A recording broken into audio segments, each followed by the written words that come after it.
코로나19 유행 상황이 2주째 감소 추세를 보이고 오늘 신규 환자는 40여일 만에 가장 적게 나왔습니다.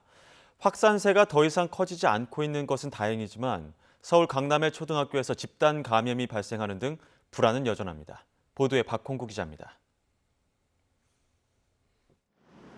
서울 강남구에 있는 초등학교의 문이 굳게 닫혔습니다. 코로나19 집단 감염으로 교직원과 전교생이 진단검사를 받고 수업은 온라인으로 전환됐습니다. 지난 5일 학교 관계자 1명이 확진된 이후 일주일 뒤 10명, 또 6명이 추가로 양성 판정을 받았습니다. 학생과 교직원, 이어 가족으로 N차 전파가 이어진 것입니다. 최근 가족 지인 간 모임이 늘면서 일상생활 공간에서 감염 위험은 여전히 높은 상황입니다.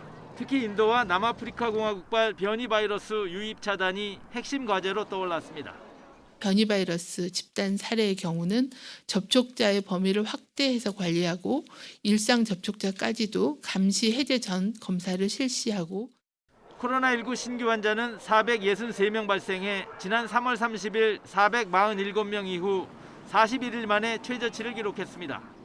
휴일 검사 건수가 줄어든 영향도 있지만 일평균 지역 발생 환자 수도 감소 추세를 보이고 있습니다. 4월 3주차 때 659명에서 2주 만에 100명 가까이 떨어졌습니다.